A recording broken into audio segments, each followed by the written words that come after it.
We work hard as physicians to take care of the health and well-being of our patients. But when it comes to our money, do we have the same condition of care? Probably not. Let's change that together. Welcome to the Financial Freedom for Physicians podcast, where we'll fight and advocate for your financial literacy.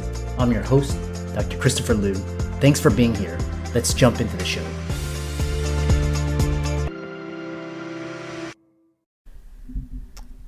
Hey guys, I'm excited about today's podcast episode with our very special guest. But before we begin, let's hear from one of our sponsors, Advice Media. So make no mistake, digital marketing is a science. Advice Media has created a proven roadmap that gets you from where your practice is now to where you want it to be. They call this their pyramid of success. Thousands of clients have proven that their 6-stage approach is the optimal way for attracting new patients and retaining current ones. We get it. You're busy and don't have the time to be a digital marketing expert. You have lives to change. Give them just 30 minutes to consult with you. They would bet you are doing some things really, really well, and there might be areas where you can improve. That's where they come in. Just for spending the time, they will give you a $60 Amazon gift card. You have nothing to lose. So book your consult today. Go to drpodcastnetwork.com/advice media. That's drpodcastnetwork.com/advice media. So welcome everybody to this week's podcast episode. And today we're going to really be focusing on time freedom, financial freedom, and location freedom. So we have a special guest, Dr. Chelsea Turgeon, recently wrote her book called Residency Dropout. And we'll talk about the advantages of digital nomadism and really let her expound upon what it is to be a digital nomad and to really have time and also location freedom. So without ado, we'll welcome Chelsea to the show. Welcome. Yeah, thank you so much for having me on here. I'm excited to talk about all of those freedoms because freedom has really become one of the driving values of my life. So I'm excited to share about that and talk about being a digital nomad. Well, good. But just to let the viewers know, Chelsea's in a cafe right now, so I think it'll add more spice and more intrigue to the show because this is really the idea of freedom and location. And so just to let you know, we may experience some background noise, but that's perfectly okay. So absolutely. No, it really is part of the full digital nomad experience of like, okay, my Wi-Fi is not working at this Airbnb. Where do I go? What cafe do I know has solid Wi-Fi? And so that's part of it. It's something to always pay attention to. I look at the reviews when I'm booking Airbnbs about what the Wi-Fi is, but yeah, kind of just got to go with the flow. It's part of it. Yeah, exactly. So so tell us where you are in the world today, and tell us a little bit about your background, your story, and really just I think this is such an interesting thing. I'm planning a 2-year remote work experience, so just tell us open up the conversation. No, I'm excited to I'll tell my story in like as brief as a way as I can, and then feel free to like zone in on any areas you want to talk about more. Yeah. So right now I'm currently in Antigua, Guatemala, and I've been in Guatemala for about 4 weeks now, and I'm headed to El Salvador next week. So I'm doing a little bit of just kind of backpacking around and through Central America, partly because it's open, with COVID restrictions and all of that, but that's kind of where the world has brought me today. It's also lovely that it's in a similar time zone to the States where a lot of my clients are. So that's kind of where I am now. Happy to talk more about any of the travel stuff, but a little over 2 years ago, I was in a totally different place. So February of 2019, I was working in the hospital as an OB-GYN. And so it's honestly crazy to think about how in just that short period of time, my life looks so different. So I went straight from undergrad to medical school to residency without ever taking any time off. I had my MD by the time I was 25 years old. So I was like so young in the world. Looking back, I can see that I went to medical school and went down that path for all the wrong reasons. and wrong meaning they weren't reasons that were serving me personally. Oh, I just kind of followed that traditional path that I think a lot of us get on, that is like the path of like success, achievement. And you think that if you know, get into this certain career or achieve this certain level of like success, promotions, financial, you know, salary, all of those things, that if you hit these marks, then you'll feel happy. Like that is the formula for happiness. And that's just kind of the way the world works. And I think a lot of us when we're younger too, we're given like very limited options. It's like you can be a doctor, you can be a lawyer, you can be an engineer. We kind of are given this small bucket of options that are successful career, like that are kind of stable, successful career opportunities. And you kind of just pick one that seems the most suited to you. I thought I liked science, so I just picked medicine because that seemed great. And I just went through the whole thing. And there was a lot of moments in it where I didn't feel happy, I didn't feel fulfilled, but I was able to really essentially delude myself by playing that delayed gratification game of like, I'll be happy when. And I think it's pretty common in medical training. I'm sure you're familiar with that game. yeah. And I think it's common everywhere. And I would do it in small ways, like I'll be so happy once this test is over, once this board exam is over. But then I would do it in bigger ways, like, okay, everything will be fine once I graduate med school and get into residency. I don't know why I thought that. That was not even a good lie to tell myself. But and then you just keep doing it. And at some point, I started to realize that all of those times I told myself it would be better, all of those times when I said I'll be happier when, it just wasn't true. And that like that just wasn't accurate. And so I finally hit a point where I got everything I thought I wanted. I achieved literally everything I thought I kind of wanted. I like got into a top 5 residency in the country, and during like the interviews, I interviewed at like Harvard, Yale, it was literally everything. I got my top choice residency program. I was, you know, in the hospital, being a doctor, all of those things, and it just felt so empty, and it didn't feel like how I thought it would feel. And so I think there's a huge difference between how your life looks on paper and like looks objectively to everyone and how it feels on the inside. And I think we're taught more to pay attention to how it looks on the outside than even ask yourself or think about how it really feels. And so for me, it just felt off. It felt like, and I couldn't quite understand it because I was bringing life into the world. You know, I'm like working in the labor and delivery unit, and I'm experiencing some of the happiest moments of people's lives. And that should be right. That should be really meaningful and fulfilling. And it just wasn't. It really wasn't. And I think part of that was burnout for sure, but also part of it was that I was in the wrong path. Like I was on the wrong path. I wasn't listening to myself. I wasn't doing what was right for me. So eventually I came to terms with that. It did take a while. It took me going into a pretty low burnout and kind of like a rock bottom type of a thing where I don't think I would have admitted that this wasn't the right path if it hadn't gotten so bad from like a burnout standpoint. I think that was a really big trigger for me, where you feel like you can't even get out of bed in the morning. You feel like you're really just dragging yourself through the day and you're like a shell of a person. That's kind of the point that I was at. And I would literally sneak off during rotations to just take naps because I just couldn't do it. And so because I hit that point, I was able to finally admit to myself that this is not the right path for me.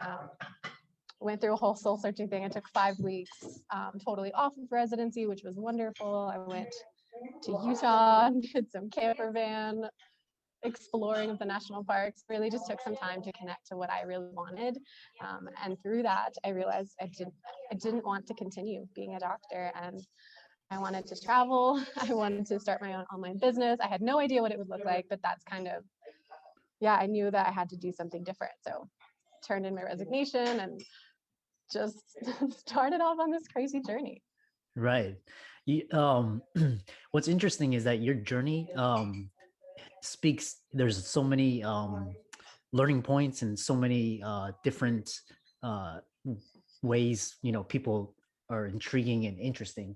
And for the audience, I'm going to pull up the Dr. Sturgeon's book right now. So you can find it on Amazon here. So let's see here. But so this is it's on my Kindle right as well. But it's so cool seeing it on people's Kindle. Yeah, but you can check it out. It's I think it was free for the first 48 hours, and now it's like Yeah, now it's $2.99. yeah. So I mean, that's really Pretty insignificant. affordable. Yeah, I mean, so to the viewers, check it out. I'll be putting the links below. But I think really your story says so many things because I remember when I was my senior year of medical school, I'd done all these rotations, and I just, it felt like just going through the steps, and I really, I didn't know how to create anything, and then it was just like the match day, and I knew in my day, in my gut, I was just like wrong choice. I knew wherever I would go was just like I knew it was the wrong decision, but I still went through it because of that fear, and Yeah. it's just you just and your body has a way of letting you know that you're in the wrong place because I developed really severe anxiety, panic attacks, palpitations, but once you come to a better place, your body heals itself. So um and it's really common today because now we are in the digital information age, and so before it was school job, right? But now there's so many different ways of creating opportunities. So tell us some of the ways that you were able to, obviously you took a huge leap of faith and created a lot of uh, resourcefulness and resiliency in yourself. So what did you do after that, and what did you learn along the way? Yeah, absolutely. And yeah, before I get into that, I just want to like highlight what you said too about how your body has a way of telling you when something is off. And I think it's just so valid. And I experienced that too. Like I started having panic attacks in med school. And, instead of asking myself, what's going on? Like, what does this mean? What is my body trying to tell me? I was like, oh, let's medicate this. And I think that can be a really common way of thinking about it. But what your body is telling you is valid. And so just taking that time to stop and try to listen. So I just love that you said that. And I think it's so true. And then when you're finally kind of on your right path, then it does start to recalibrate, to heal itself. I don't really have as much anxiety anymore. So yeah, it's just something to listen to and pay attention to that I think a lot of us just gloss over. Yeah, awesome. And then so you did a lot of traveling. Looks like you spent some time. Tell us about it. Yeah, I can totally get into all of that. So I think what I'd like to tell people first of all is that I didn't really have a plan, right? I turned in my resignation but not everyone, you guys don't have to do what I did in any way. I did definitely do a very extreme version. But I didn't know what I was going to do when I told my program director I'm resigning. I worked for 3 months in the hospital afterwards to save some money and have time to figure out a plan. But when I made the decision to quit, it was just fully based on faith. And the biggest thing is I learned to trust in myself. I decided to just really bet on myself. And I think as physicians, it's so important to do that. And I don't think people who are in medicine or practicing physicians, I don't think they give themselves enough credit that you got into med school, you became a doctor, you can do anything. So I think you hit a point where you start selling yourself short and you're like, oh, I don't know if I could do that. And why would you say that? Why would you think you can't do something when you've done probably one of the hardest career paths possible? You could absolutely do anything else. So anyways, sorry, I kind of got off on a little tangent about that, but I really want people to know that you can just believe in yourself and know how resourceful you are and give yourself credit for everything you've done. So I was kind of in that place where I was like, you know what? I got into med school. I can figure this out. I got through med school, all of that. So I just kind of had that trust in myself, which was a huge part of why I was able to do this. I decided I needed a way to make money pretty soon. And I did want a steady source of income initially, at least. So, but I also wanted to travel. So I kind of had these two competing things of really want to travel, really need to make money. And so what I ended up doing to combine those is I just got a job teaching English in South Korea. And that sounds kind of random and strange, and it was random and strange, but it just kind of seemed to fit all the boxes, right? They paid for my housing, all of that was included. It would give me time to figure out how in the world to start an online business because I had no idea how to do that. And so I made that transition. I literally 1 week I was in the States working in the hospital. The next week I was in South Korea. It was like I had 1 week of spare time. So I went off to South Korea, started teaching English, and for someone who was working in residency, that was like a part-time job. Basically, I was working less than 40 hours a week. And to me, I was used to working 60 to 80 hours a week. And so I used all that spare time to figure out what I was doing. I started a side hustle. I started listening to every single podcast I possibly could, taking online courses about how to set up an email list, how to set up a funnel, how to, grow your Insta. I just was in a sponge mode, learning everything I possibly could. I signed up for a coach training program. I learned how to position myself online, all of those things. So I just spent that whole year in South Korea. So that was most of 2019. I spent that whole year just learning everything I could, starting to grow my online business, and then was able to, after that first year, I started transition to teaching English online as a way to kind of supplement my income. But then in June of this past year, I was able to take my coaching business totally full time. So I've been supporting myself fully through my coaching business for almost a year now, which is really exciting. But it definitely took a whole side hustle phase to get me to this point. Yeah, that's awesome. And then, so I like the idea that where you were just, you incorporated different values and different things that you were interested in, and you created a lifestyle, you designed your own lifestyle. And then, so that, because we have to, we still have to pay our bills and live and eat and stuff. So, but I liked how you use that, and then you use that extra time to invest in yourself. So, can you recommend to the audience any resources, online courses or coaches or books? And, I know you started your own coaching practice as well. So, anything that would help the audience. Yeah, and I think it depends on what you're looking for, is it, because I think there's kind of two pieces, right, of doing the digital nomad lifestyle and of kind of doing that lifestyle design and creating that. There's the mindset piece, which is a huge part, right? But it's just kind of believing that it's possible, believing it's possible for you, letting go of all of the limitation. There's all that stuff, which is all really important. But then there's also you do need some strategy, and you need to know how, but none of the strategy matters if you don't really believe that it's possible. I think Tim Ferriss has a book, I'm sure you've read that, The 4-Hour Work Week, which is for most of the digital nomads, that's their Bible. They're obsessed with it. And I think that's a really great introduction into just all of these concepts of how you don't have to just work for work's sake and work to just keep busy, and the way you can actually be really strategic and do that lifestyle design. So I think that's a great intro. Another podcast to me that was really tangible and practical and strategic and helpful was Amy Porterfield's Online Marketing Made Easy. She has so many different, I learned email marketing from her, SEO strategy, all of that kind of online stuff. That was really helpful resource as well. Yeah, that's awesome. And so now you're in Guatemala, and you're coaching clients. Do you recommend any coaching certifications? Because I know the physician coaching niche is actually growing exponentially, and some physicians get extra, and some people have a knack for it. Do you feel any resources that helped you become a career coach? Yeah, so one, my own experience has really helped me, and just as a coach, following all of your interests and excitement, that has been helpful, because I didn't know I was going to be a career coach initially. I was just kind of a general life coach and started working with that, but I was really consuming a lot of books about purpose and meaning, all of the content that I was kind of all the extra stuff I did, that really has helped shape a lot of my program.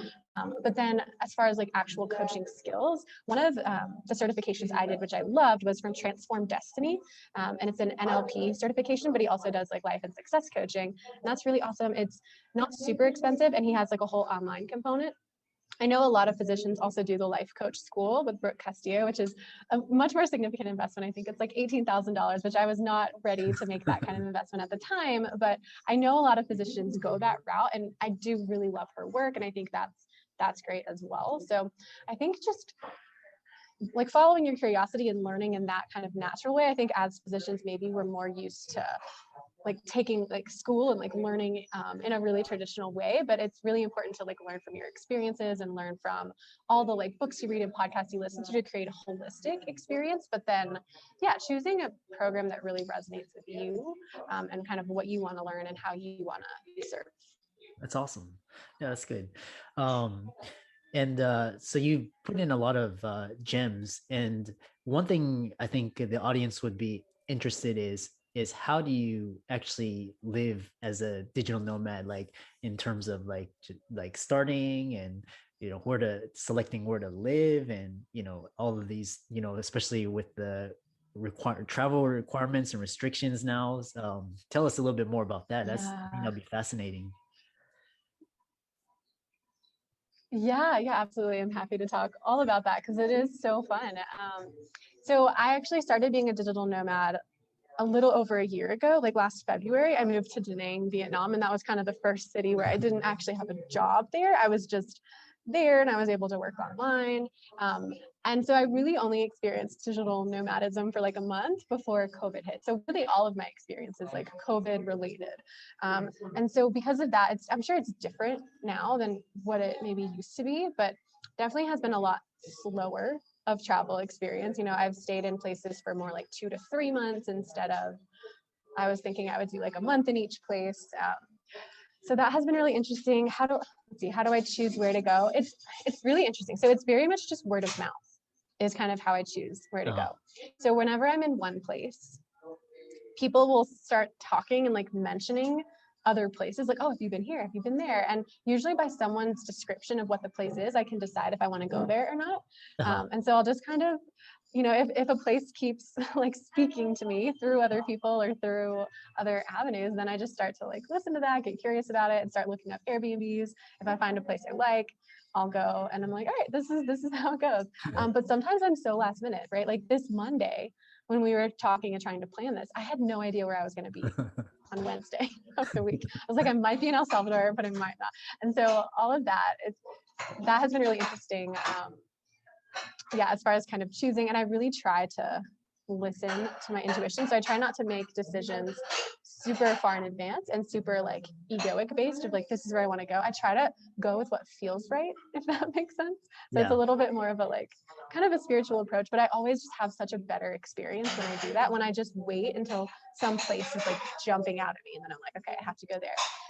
But as far as with COVID, I think there's I use Facebook groups. That's a big way that I get my information. So you use Facebook groups to figure out like, what kind of test do you need to get into a certain country, right? So in Central America, you have to get either like a PCR or an antigen test before going anywhere. Just like wearing a mask where you go, and there's like social distancing and restrictions in place. And so that's all valid. But I don't really look at like number of cases in each place. That hasn't really been something I've been doing, just like have been following the rules and the restrictions of each place and trying to minimizing moving around too much. That's awesome. I think there's all the resources that Chelsea mentioned. I'll put in the comments and the links, so stay tuned for that. And so one last, what's next for 2021? I know you mentioned El Salvador, and after that, any parting words or any advice for the listeners? Yeah, absolutely. Okay, so what's next is El Salvador, just kind of making my way down Central America, and maybe one of these days I'll really dedicate myself to learning better Spanish. Right now it's just caveman. Oh, sorry, blender. Can you hear me okay? Yeah, I can. Okay. And yes, and then also for like business wise, what's next for me is I'm starting a podcast this quarter. That's kind of my project for this quarter. So awesome. Really excited about that. It's going to be called Life After Medicine, and all about like what it is like to live after medicine, when you're not practicing clinically anymore.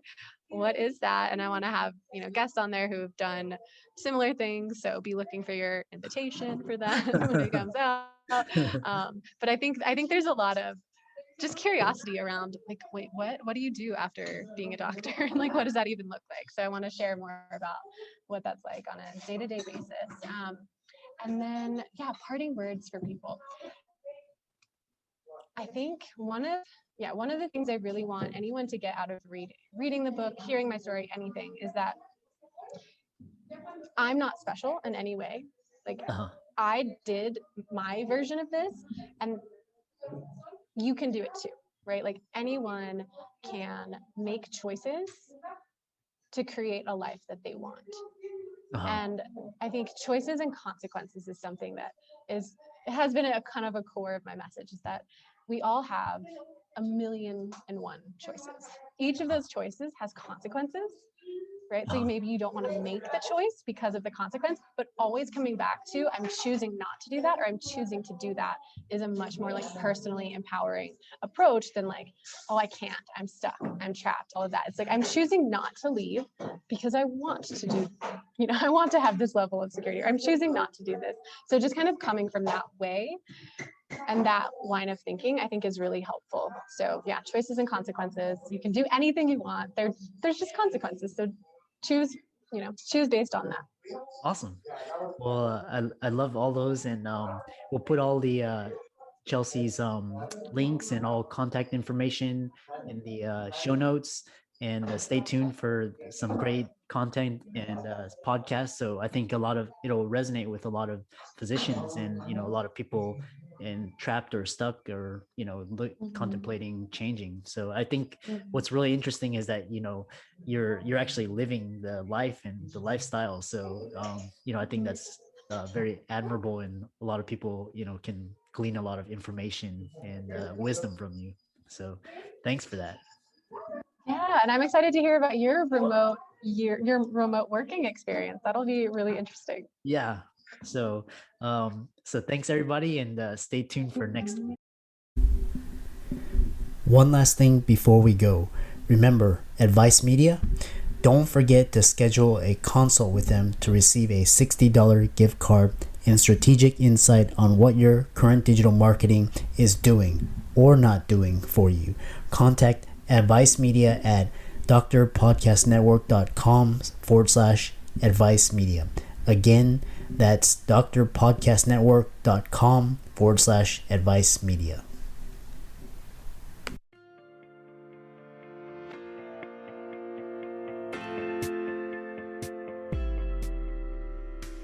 Many thanks again for being here. If you're new, you can find me online at facebook.com/Dr. Chris Liu, MD PhD, where I have links to other episodes or links to online resources that will support you on your financial literacy journey. I'll see you there and on next week's show. While I bring you thoroughly vetted information on this show regarding a variety of financial topics, I cannot promise you a one-size-fits-all solution. This is why I caution you to continue to learn, educate yourself, and seek professional advice unique to your situation. If you want to talk to me, I'd welcome it. Please reach out via email at christopherliu.mdphd@gmail.com. That's christopherliu.mdphd@gmail.com. I read and personally respond to all of my emails. Talk soon.